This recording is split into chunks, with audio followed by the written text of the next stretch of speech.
Bom dia, segundo ano do Colégio Numa Carolina de São Manuel. Tudo bem com vocês? Tudo certo? Nós estamos gravando agora a aula do dia 26, tá? Eu estou gravando nessa semana porque vai nascer minha netinha na sexta-feira, então nesse final de semana que normalmente eu gravo, não vai dar tempo, né? Normalmente eu gravo de sábado e esse sábado aqui eu vou estar com um bebezinho novo, dando assistência para minha filha no hospital, então nós vamos estar gravando hoje. Por isso que vocês estão escutando talvez o barulho da chuva, porque hoje está chovendo, essa semana está fazendo frio, né? Então nós estamos aqui agasalhadas, vamos dizer assim, em função da data em que nós estamos gravando. Provavelmente no dia que vocês forem assistir esse vídeo, que é dia 26, esteja um dia bonito, sol, calor, você fala, Marisa tá louca, né? De bota e de blusa de lã. Então eu estou justificando para vocês, tá bem? Estamos antecipando essa aula por uma questão assim de ordem familiar, tá? As aulas de hoje são as aulas 45 e 46, saindo um pouco, né, de gramática, que nós fizemos todo aquele estudo de orações, agora a gente vai dar um fôlego aí, trabalhando aspectos textuais. Então, a aula de hoje está tratando de variações linguísticas. Então, o que seria variação? Variar quer dizer mudar a forma. Então, seriam diferentes formas de falar a mesma coisa. Então, a diversidade, a língua é muito diversa, ela tem, nossa língua, por volta de 500.000 palavras. Então, maneiras diferentes de dizer a mesma coisa é que eu chamo de variação linguística. Então, às vezes, a gente escolhe um vocabulário mais sofisticado, mais elitizado, outra vez é mais informal, nós estamos no grupo de amigos, no jogo de futebol. Então, cada momento exige um determinado comportamento linguístico. Então, a variação linguística, ela vai se ocupar desse estudo. Então, as formas variantes, a gente tem, por exemplo, para o mesmo ser, nós chamamos menino, garoto, rapaz, guri. Então, cara, curumim, a gente tem diversas maneiras de chamar menino. É o mesmo ser e de acordo com a região, de acordo com a época, de acordo com o nível social, essa variação de nomes para denominar o mesmo ser. Então, a escolha de diferentes maneiras de dizer é que fazem parte da variação linguística. Existe uma parte da língua, do estudo da língua, que se chama sociolinguística. É a língua, vamos dizer, articulada com o social. E essa parte é que estuda a variação linguística. Aí eles chamam a atenção nossa para o seguinte fato: preconceito linguístico. O que quer dizer isso? É aquele que considera uma única forma aceitável, somente aquela que segue a gramática. E considerar errada e considera errada outra maneira de dizer a mesma coisa. Então, muitas vezes, o Enem, principalmente, trabalha isso daí. Maneiras diferentes de dizer. E o nosso preconceito é que quem fala, entre aspas, errado, socialmente é desprestigiado. E quem fala corretamente, de acordo com a norma, socialmente é valorizado. Então, esse preconceito linguístico é uma coisa assim que o estudo de variação linguística tenta derrubar. Porque, na verdade, se constitui em comunicação tanto a maneira correta quanto a maneira, vamos dizer assim, informal ou coloquial de dizer, desde que tenha se constituído em processo comunicativo. Então, eles tentam derrubar esse preconceito.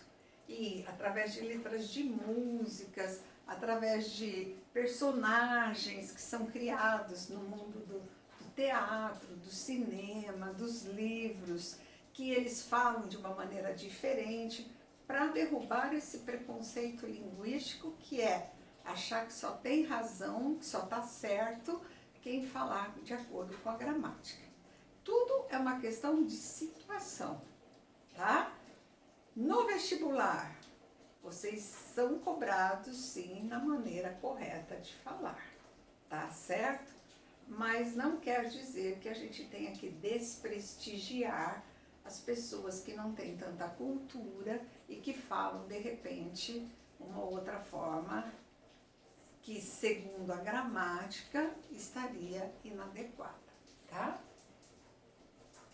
Então, a sociolinguística fala, variação é o processo de mudança, a mudança que acontece de acordo com o lugar, de acordo com a época, de acordo com a circunstância social. E a variedade linguística são as formas que a língua assume para, vamos dizer assim, nomear determinadas situações, determinados seres, processos e assim por diante, tá certo? Então aqui a variedade linguística, ela tenta desconstruir aquela imagem de preconceito, de quem está falando errado, de repente não sabe do que está falando. Muitas vezes uma pessoa que fala incorretamente é muito mais sábia do que todos esses grandes políticos que falam, né, com tanta destreza e que, na verdade, muitas vezes enganam a população. Então, esse preconceito que a variação linguística tenta derrubar, e é esse o estudo que nós vamos fazer hoje. Certo, pessoal? Então, agora, nós vamos ver quais são as formas variantes e eu vou apagar a lousa, trocar a lousa para nós continuarmos, tá ok?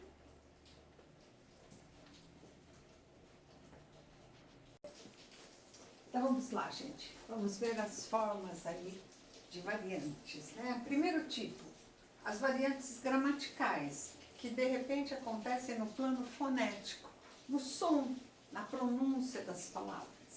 Então, nós vamos ter, por exemplo, a queda do R final, estar, ficar, falar, vamos ficar. Então, cai o R final, como cai o S final. Vamos lá, nós ficamos, nós falamos até tarde. Então, é muito comum vamos dizer assim, nas comunidades mais simples, cortar o R final e cortar o S final. Como também a pronúncia, porque às vezes nós falamos vamos, né, sem o S, outra vez nós falamos vamos, outras vezes outras regiões falam vamos. Então, a própria pronúncia da letra final varia, mesma coisa com relação ao R. Estar,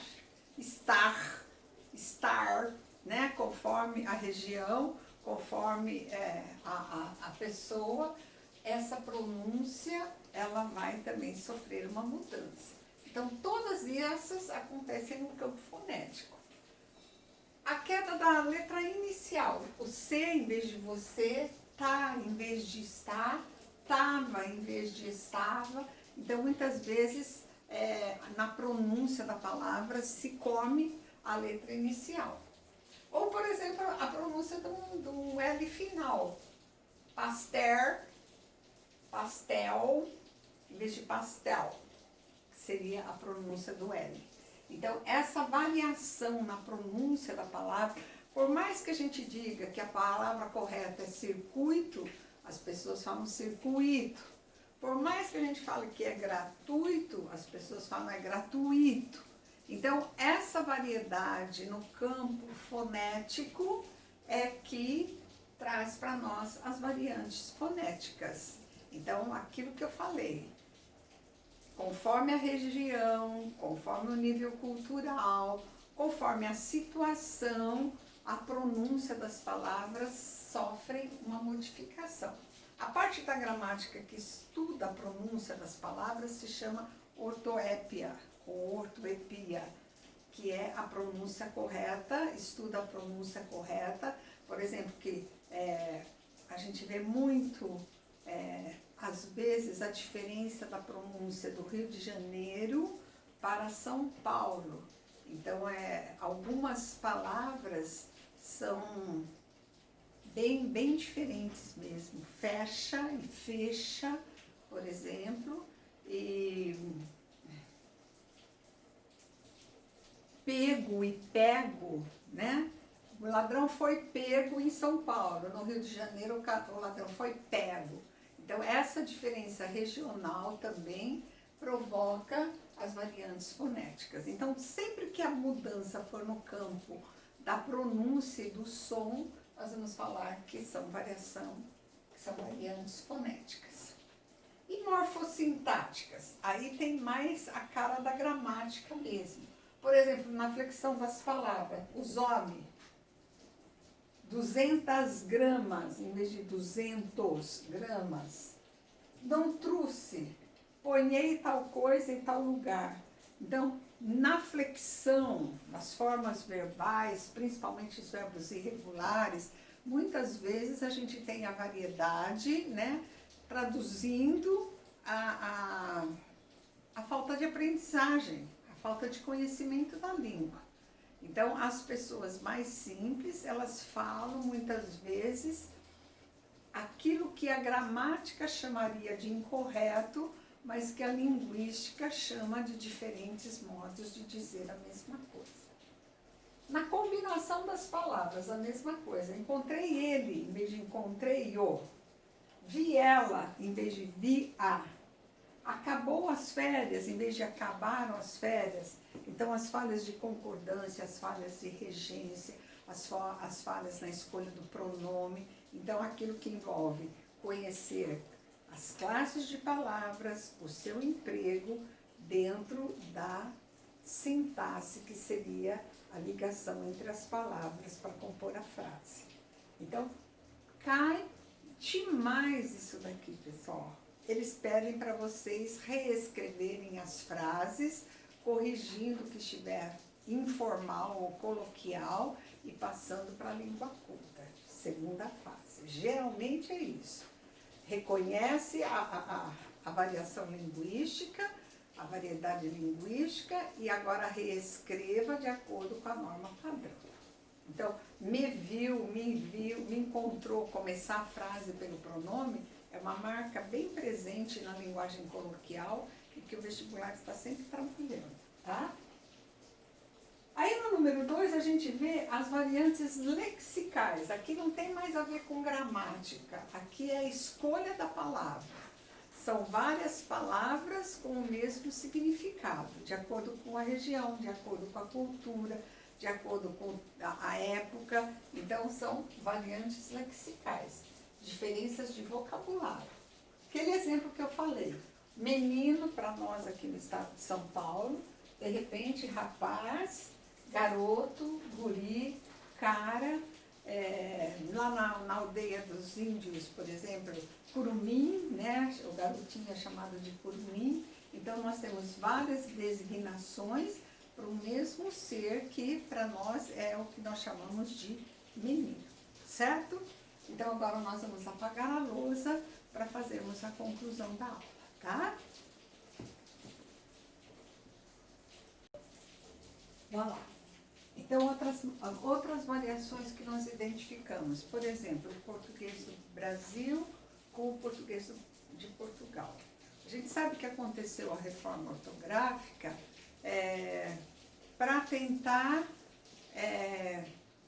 equiparar o mesmo modo de dizer, as mesmas regras ortográficas, para igualar o português falado no Brasil, Portugal, lá nos países da África e da Ásia, onde se fala a língua portuguesa. Mas a variação linguística mostra para nós que isso não adiantou, porque o fato de colocar o acento de forma diferente, de mudar a forma de escrever, não quer dizer que aconteceu uma padronização.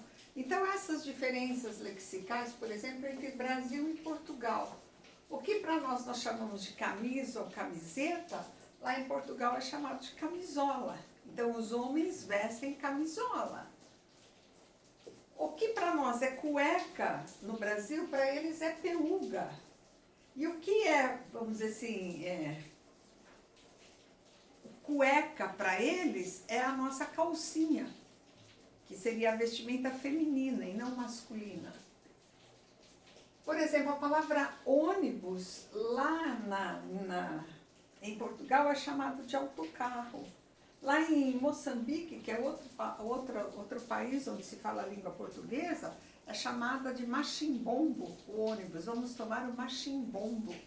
Então vejam que é impossível fazer uma padronização, porque nem no Brasil, onde se fala a mesma língua, a gente tem dialetos, a gente tem maneiras de dizer que são específicas do norte e do nordeste, específicas aqui do sudeste. Mesmo entre São Paulo e Rio de Janeiro há uma diferença fundamental, uma diferença gritante. Entre, por exemplo, São Paulo e Rio Grande do Sul há uma diferença gritante.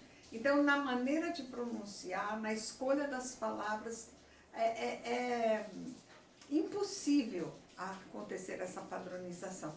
Foi uma questão que caiu na Unicamp. Eles deram alguns exemplos e falaram se a reforma ortográfica garantiu a unificação da linguagem dos países que falam língua portuguesa.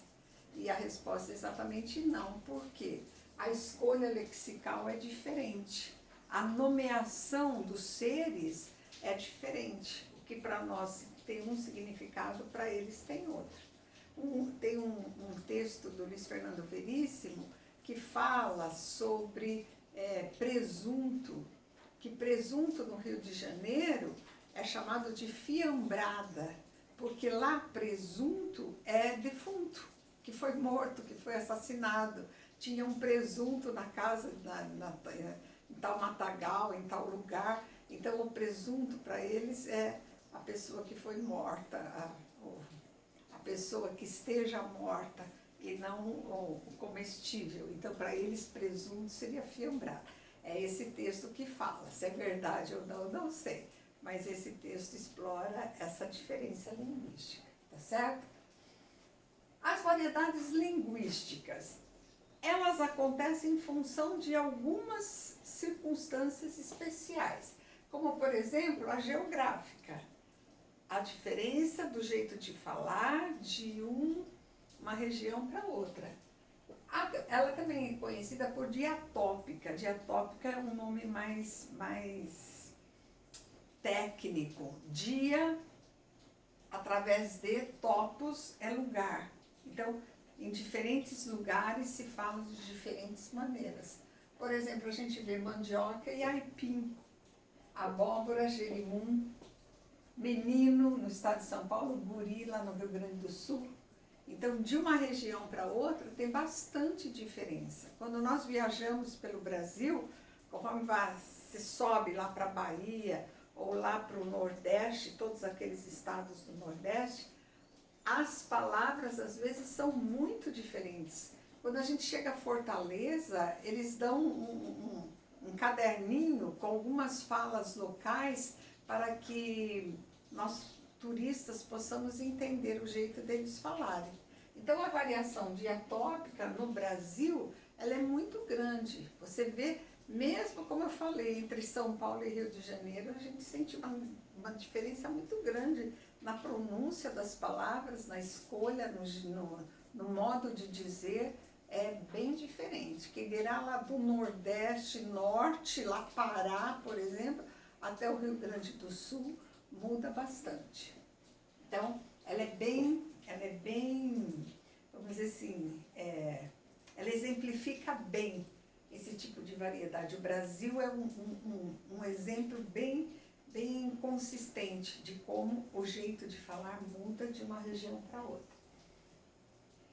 Existe uma outra variação que se chama histórica, dia-cronos, através do tempo. Cronos, tempo, dia, através de.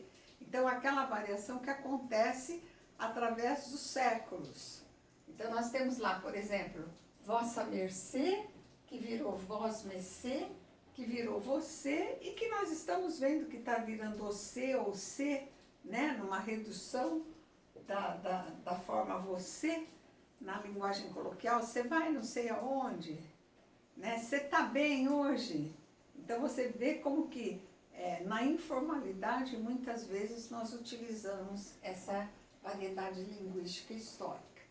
Quando vocês estudam as cantigas de amigo, de amor, de maldizer, você vê que muitas vezes acompanha um vocabulário para nós entendermos o significado de algumas palavras. Inclusive o vestibular, ele coloca o vocabulário muitas vezes naquelas cantigas, ou mesmo na sermões de Padre Vieira, aqueles textos que são bem clássicos, mesmo os de Camões, os Lusíadas, é colocado um vocabulário lá para nós nos situarmos quanto ao sentido das palavras que, de repente, palavras que se modificaram através dos tempos e que nós não mais identificamos. Então, a variedade histórica, ela é bem perceptível. Muitas vezes nós lemos um romance do século XIX e algumas palavras nós temos bem dificuldade de entender porque elas caíram em desuso, elas não existem mais da forma como está utilizada lá, tá? O terceiro tipo de variedade linguística é a sociocultural, que envolve cultura e sociedade. Então aqui entra o grau de instrução de quem está falando, a faixa etária, você fala diferente com uma criança, com um adulto, o nível de renda, de acordo com o nível de renda, muitas vezes é o nível cultural, então você muda, e a formação cultural. Então, o modo de dizer com uma criança é um. O modo de dizer, por exemplo, com um idoso é outro. Muitas gírias, muitos termos que são próprios da juventude de hoje, os mais idosos não entendem. E a mesma coisa, o jovem de hoje não entende as gírias da época dos avós, por exemplo, porque sofreram uma variação histórica aqui, caíram em desuso e de repente eu tenho que adaptar o meu modo de dizer para a circunstância em que eu me encontro, no nível sociocultural. Com as pessoas que têm menor grau de instrução, eu tenho que tentar falar mais simples. Para as pessoas que tenham uma faixa etária diferente da minha, eu tenho que tentar adaptar o meu modo de dizer. O nível de renda, a mesma coisa, as pessoas mais simples, eu tenho que escolher um modo mais simples de dizer. A formação cultural, eu não falo da mesma forma com vamos dizer assim, uma pessoa que trabalha no comércio e quando eu vou conversar com um juiz de direito. Então, maneiras de dizer diferente de acordo com a situação social e cultural. Certo, pessoal? Então, nós vamos ter aqui 2 tipos de situação. A língua culta, que seria aquela que obedece às regras, às normas gramaticais, o falar corretamente, e é a língua que é cobrada de nós no vestibular. E uma língua popular, que é mais informal, que quer apenas garantir a comunicação, não está preocupada com formalizar o uso correto da língua. Certo? Então agora nós vamos trocar a lousa, a última lousa, para nós fecharmos esse assunto, tá?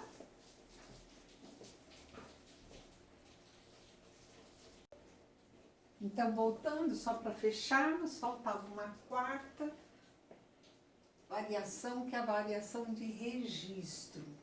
Então, é de acordo com a situação que nós vivenciamos. Em algumas situações, vai ser exigida de nós a língua formal, que é geralmente cobrada na escrita. A gente tem mais atenção quando nós escrevemos.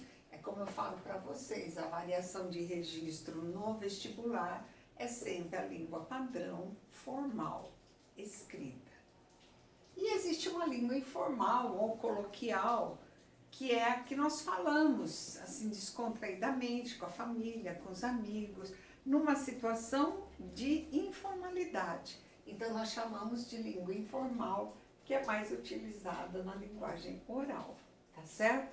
Então nós não temos tanta preocupação em colocar os pronomes, em fazer as concordâncias, em não cortar pedaço das palavras. Então na coloquialidade, vamos dizer assim, há muito mais descontração. E aí, então, isso passa um efeito de verdade. Muitas vezes, ao optar pela língua informal, passa uma coisa mais próxima, mais íntima, mais familiar, e isso daí gera um efeito de verdade.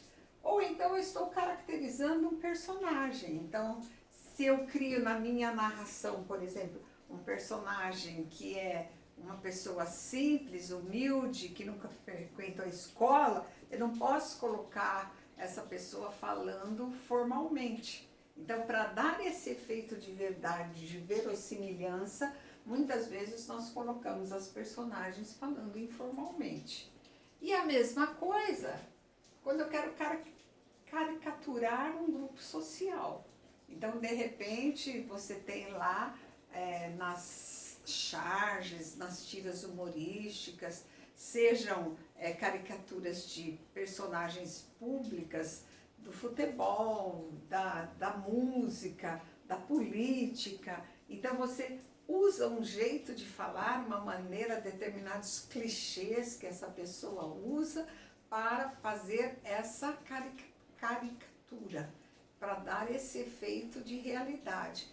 Porque você ouve a pessoa falar o jeito que ela fala e você já identifica. Então, quantos humoristas imitaram o jeito do Lula falar, da Dilma falar, do Michel Temer e agora do presidente Bolsonaro. Então, eles têm determinadas formas que são típicas e daí elas são exploradas nos textos, nas charges, no humor, para que nós identifiquemos quem é que fala dessa maneira. Tudo isso é estudado na variação linguística. Então, é romper preconceitos e identificar que há um elo que seja a comunicação e que muitas vezes se processa por diferentes maneiras de dizer. Mas sentam sempre que ninguém vai para a escola para aprender linguagem coloquial.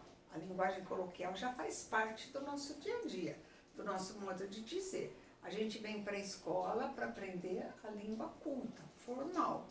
Por isso que ela é cobrada de vocês, tanto na redação, quanto nas provas, nas avaliações, e mesmo o cuidado que vocês têm que ter socialmente, de acordo com a situação, com quem você está falando. Convém você falar um português informal, coloquial, ou essa situação exige de você a formalidade, a regra, o falar corretamente, o escrever corretamente. Certo, pessoal? Tudo bem?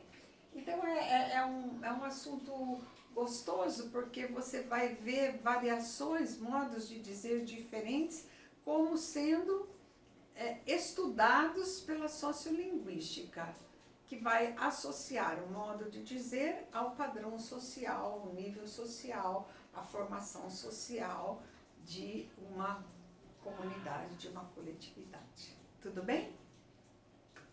Muito bem, agora nós vamos passar para a parte prática. Estamos encerrando o vídeo e nós vamos indicar para vocês os exercícios que deverão ser feitos. Tá bom? Beijo grande para vocês. Até quarta. Nós nos vemos em seguida. Tá bem? Tchau, pessoal. Até mais.